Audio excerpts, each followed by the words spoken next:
بسم الله الرحمن الرحيم. دعاء كميل الذي علمه إياه مولانا أمير المؤمنين علي بن أبي طالب عليه السلام. بسم الله الرحمن الرحيم. اللهم إني أسألك برحمتك التي وسعت كل شيء، وبقوتك التي قهرت بها كل شيء، وخضع لها كل شيء، وذل لها كل شيء، وبجبروتك التي غلبت بها كل شيء، وبعزتك التي لا يقوم لها شيء، وبعظمتك التي ملأت كل شيء،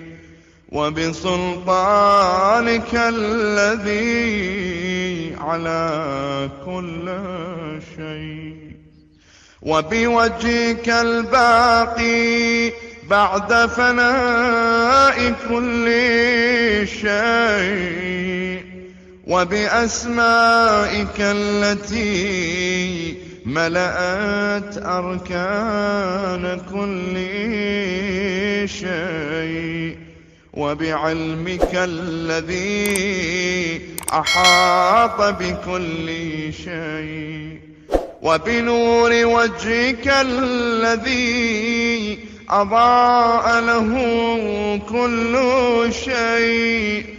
يا نور يا قدوس يا أول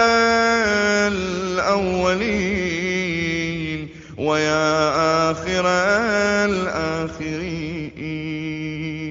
اللهم اغفر لي الذنوب التي تهتك العصام. اللهم اغفر لي الذنوب التي تنزل النقم. اللهم اغفر لي الذنوب التي تغير النعم. اللهم اغفر لي الذنوب التي تحبس الدعاء. اللهم اغفر لي الذنوب التي تنزل البلاء. اللهم اغفر لي كل ذنب أذنبته، وكل خطيئة أخطأتها. اللهم إني أتقرب إليك بذكرك، وأستشفع بك إلى نفسك، وأسألك بجودك أن تدنيني من قربك، وأن توزعني شكرك، وأن تلهمني ذكرك. اللهم إني أسألك سؤال خاضع متذلل خاشع، أن تسامحني وترحمني وتجعلني بقسمك راضيا قانعا، وفي جميع الأحوال متواضعا. اللهم وأسألك سؤال من اشتدت فاقته وأنزل بك عند الشدائد حاجته، وعظم فيما عندك رغبته. اللهم عظم سلطانك وعلى مكانك، وخفي مكرك وظهر أمرك، وغلب قهرك وجرت قدرتك، ولا يمكن الفرار من حكومتك.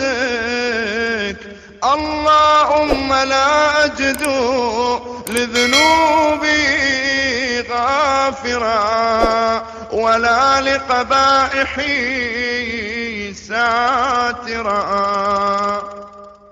ولا لشيء من عمل القبيح بالحسن مبدلا غيرك. لا إله إلا أنت سبحانك وبحمدك. ظلمت نفسي وتجرأت بجهلي، وسكنت إلى قديم ذكرك لي ومنك علي.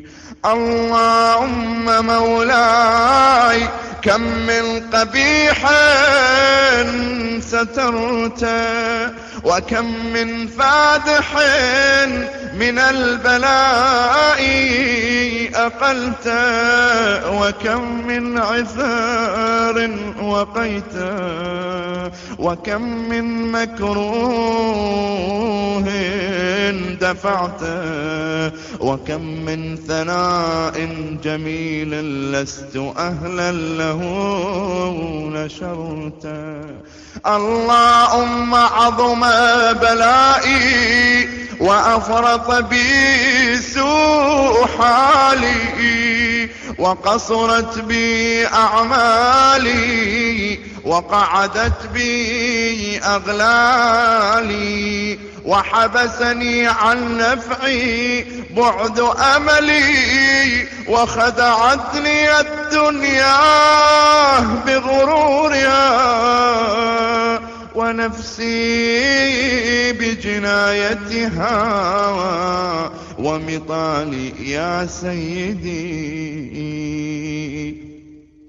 فأسألك بعزتك ألا يحجب عنك دعائي سوء عملي وفعالي، ولا تفضحني بخفي ما اطلعت عليه من سري، ولا تعاجلني بالعقوبة على ما عملت في خلواتي من سوء فعلي وإساءتي ودوام تفريطي وجهالتي وكثرة شهواتي وغفلتي. وكن اللهم بعزتك لي في كل الأحوال رؤوفا، وعلي في جميع الأمور عطوفا. إلهي وربي من لي غيرك، أسأل كشف ضري والنظر في أمري. إلهي ومولاي أجريت علي حكما اتبعت فيه هوى نفسي، ولم أحترس فيه من تزيين عدوي، فغرني بما أهوى وأسعده على ذلك القضاء، فتجاوزت بما جرى علي من ذلك بعض حدودك، وخالفت بعض أوامرك، فلك الحجة علي في جميع ذلك، ولا حجة لي فيما جرى علي فيه قضاؤك، وألزمني حكمك وبلاؤك. وقد أتيتك يا إلهي بعد تقصيري وإسرافي على نفسي، معتذرا نادما منكسرا مستقيلا مستغفرا منيبا مقرا مذعنا معترفا، لا أجد مفرا مما كان مني، ولا مفزعا أتوجه إليه في أمري، غير قبولك عذري وإدخالك إياي في سعة من رحمتك. إلهي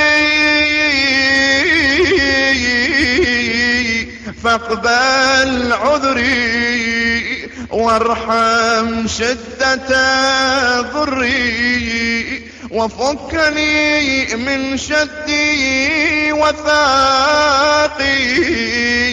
يا رب ارحم ضعف بدني ورقة جلدي ودقة عظمي، يا من بدأ خلقي وذكري وتربيتي وبري وتغذيتي. هبني لابتداء كرمك وسالفي برك بي، يا إلهي وسيدي وربي. أتراك معذبي بنارك بعد توحيدك، وبعد من طوى عليه قلبي من معرفتك، وليج به لساني من ذكرك، واعتقده ضميري من حبك، وبعد صدق اعترافي ودعائي خاضعا لربوبيتك. هيهات أنت أكرم من أن تضيع من ربيت، أو تبعد من أدنيت، أو تشرد من آويت، أو تسلم إلى البلاء من كفيت ورحمت. وليت شعري يا سيدي وإلهي ومولاي، أتسلط النار على وجوه خرت لعظمتك ساجدة، وعلى ألسن نطقت بتوحيدك صادقة وبشكرك مادحة، وعلى قلوب اعترفت بإلهيتك محققة، وعلى ضمائر حوت من العلم بك حتى صارت خاشعة، وعلى جوارح سعت إلى أوطان تعبدك طائعة، وأشارت باستغفارك مذعنة ما هكذا الظن بك، ولا أخبرنا بفضلك عنك يا كريم يا رب. وأنت تعلم ضعفي عن قليل من بلاء الدنيا وعقوباتها وما يجري فيها من المكاره على أهلها، على أن ذلك بلاء ومكروه قليل مكثور، يسير بقاؤه قصير مدته. فكيف احتمالي لبلاء الآخرة وجليل وقوع المكاره فيها وهو بلاء تطول مدته ويدوم مقامه ولا يخفف عن أهله، لأنه لا يكون إلا عن غضبك وانتقامك وسخطك، وهذا ما لا تقوم له السماوات والأرض يا سيدي. فكيف لي وأنا عبدك الضعيف الذليل الحقير المسكين، إلهي وربي وسيدي ومولاي، لأي الأمور إليك أشكو ولما منها أضج وأبكي، لأليم العذاب وشدته أم لطول البلاء ومدته. فلئن صيرتني للعقوبات مع أعدائك وجمعت بيني وبين أهل بلائك وفرقت بيني وبين أحبائك وأوليائك، فهبني يا إلهي وسيدي ومولاي وربي، صبرت على عذابك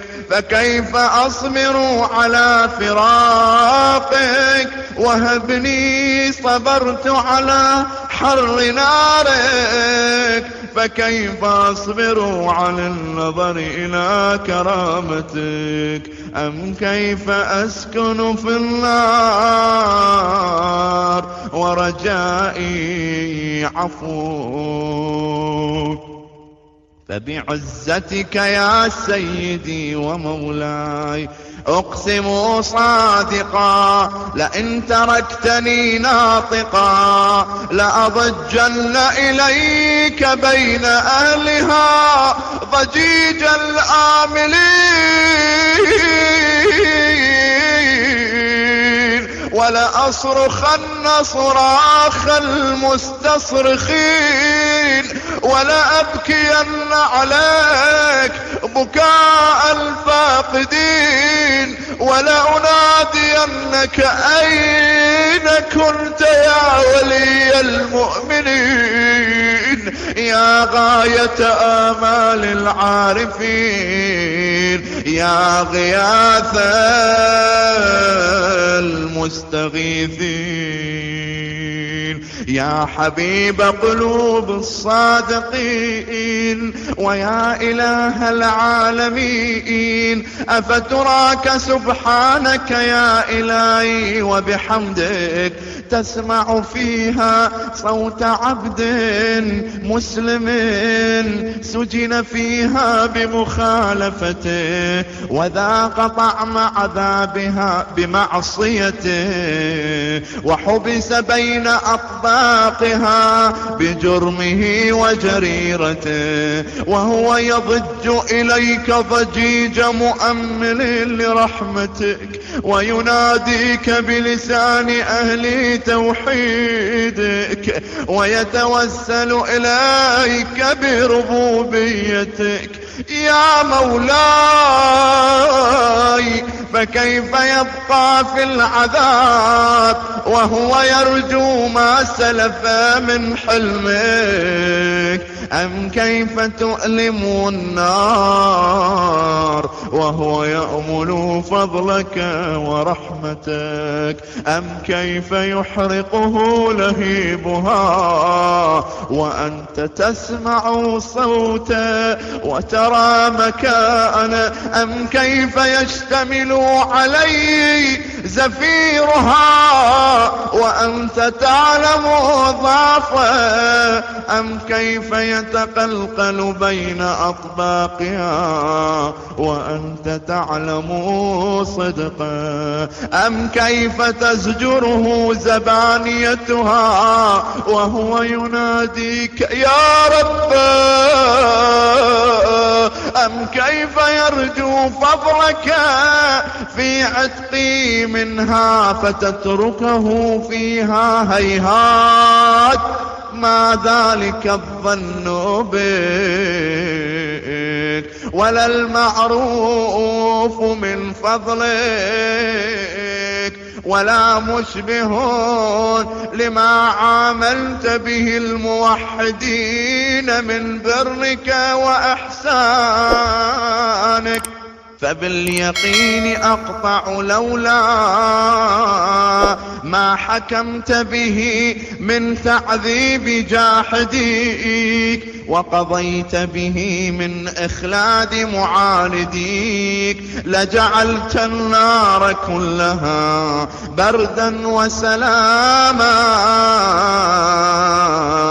وما كان لأحد فيها مقرا ولا مقاما. لكنك تقدست أسماؤك، أقسمت أن تملأها من الكافرين من الجنة والناس أجمعين، وأن تخلد فيها المعاندين، وأنت جل ثناؤك قلت مبتدئا وتطولت بالإنعام متكرما. أفمن كان مؤمنا كمن كان فاسقا لا يستوون. إلهي وسيدي، فأسألك بالقدرة التي قدرتها وبالقضية التي حتمتها وحكمتها وغلبت من عليه أجريتها، أن تهب لي في هذه الليلة وفي هذه الساعة كل جرم أجرمته وكل ذنب أذنبته وكل قبيح أسررته وكل جهل عملته، كتمته أو أعلنته، أخفيته أو أظهرته، وكل سيئة أمرت بإثباتها الكرام الكاتبين الذين وكلتهم بحفظ ما يكون مني، وجعلتهم شهودا علي مع جوارحي، وكنت أنت الرقيب علي من ورائهم والشاهد لما خفي عنهم، وبرحمتك أخفيت وبفضلك سترت، وأن توفر حظي من كل خير أنزلت أو إحسان فضلت أو بر نشرته أو رزق بسطته أو ذنب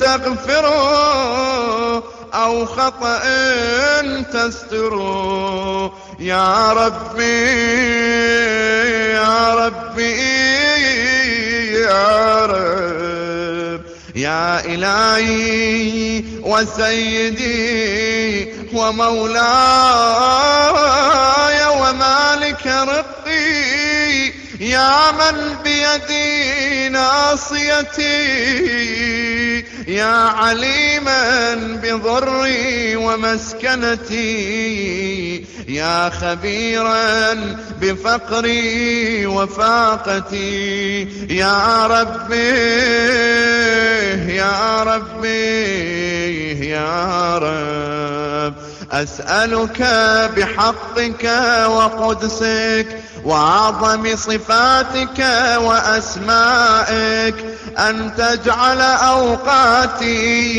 من الليل والنهار بذكرك معمورة وبخدمتك موصولة وأعمالي عندك مقبولة حتى تكون أعمالي وأورادي كلها وردا واحدا وحالي في خدمتك أسرمدا يا سيدي يا من عليه معولي يا من إليه شكوت أحوالي يا ربي